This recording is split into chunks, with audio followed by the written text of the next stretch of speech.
I think for any person who has personally experienced trauma and then tried to go forward into trauma-informed teaching or research that surrounds that topic, you'll find that it's almost triggering in itself to get a further understanding of the trauma, because you start to get this perspective on yourself that you maybe don't want to bring into work time or teaching time. And I think it takes a lot of discipline and maybe just experience in order to set that aside in order to achieve your aims. And in my case, I am in the process of working towards not having my trauma be a disruption to the work that I do in response to traumas in my communities and traumas in people that I educate through my work. I think in terms of advocacy, being able to accurately represent the topic of trauma, it's almost, I want to say that it's impossible to do it without that, because lots of people have the skills of empathy and public speaking and the like. But for me, being a United Nations representative and having that experience, basically, I believe was heightened in terms of the productivity of the work and the outcome of the work, though it also caused for me more mental anguish alongside that as I was gaining the experience to be able to handle that properly. It has just come up today in terms of the topics that I'm writing about and in my reflection of what it means for me to be a trauma-informed yoga teacher and then go to classes that the other instructors are not trauma-informed, or for me to do other research with trauma not in mind when I now know how intersectional it is to so many different people and the functions of society at this stage of life, now that there's intergenerational traumas happening for so long, and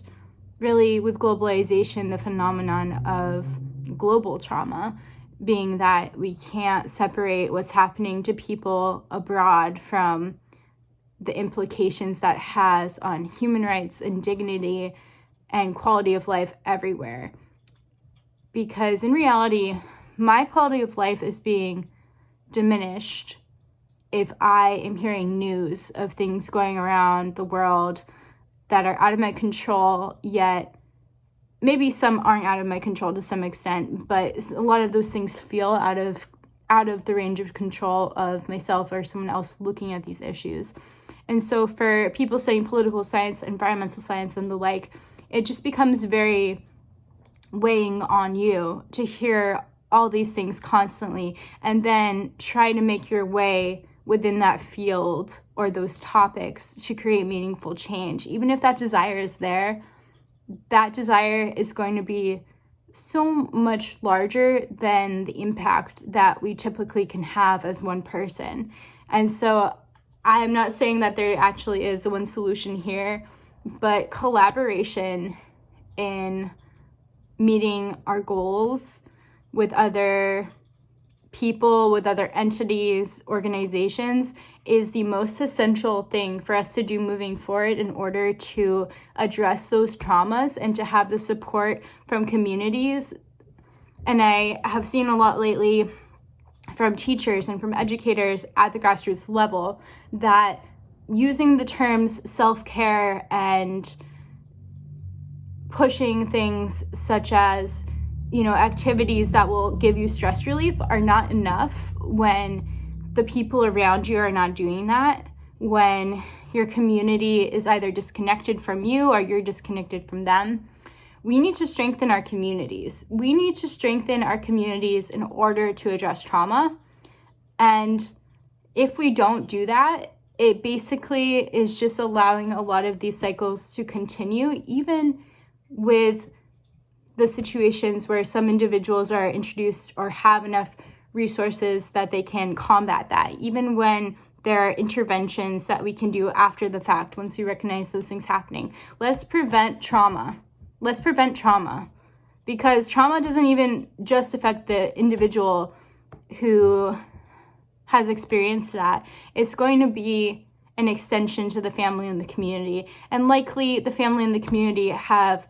also given trauma or exposed trauma to that individual as well. And this concept of compound trauma, which means that trauma is being added to, and the effects are worsening, or differing effects are happening because of just like the sheer amount and variety of traumas that are experienced. We have to be aware of compound trauma and how these events are almost never isolated, right? You know, it's rare, in my opinion, and even statistically, for one person to experience one traumatic event. Is normally repeated instances or a very variety of instances. And so if we're really keeping this in mind as we design programs and policies and education, and you know, the people who are promoting self-care and trying to do good, if we keep this in mind, we will bring it back to beyond the individual and beyond that target into the community, into the local level, and then hopefully really spread these resolutions, not even resolutions, these beginnings of solutions and resolutions in order to move forward a lot of issues. I think that it's really difficult to talk about this subject openly for a lot of people, and for myself as an academic and as a United Nations representative and someone who really values the research process and professionalism. It is really difficult to talk about this topic openly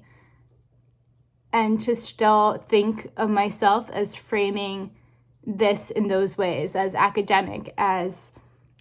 representative of issues that need to be addressed on a global scale. Because honestly, me sharing this is not to get it off my chest. Me sharing this is to say we need a call for people all around to be more aware of this, in every circle that I work within, in politics in general, and beyond that. And so I'm going to leave it at that for today. I just wanted really to share those thoughts and to progress myself in working on this issue to the extent where I can be personally open about not the specifics of my experiences, but rather the accumulation of them and what they mean now for me in terms of the work that I'm doing and my perspective and understanding of trauma on a larger level beyond myself. So I thank you for watching, and I hope you have a good day.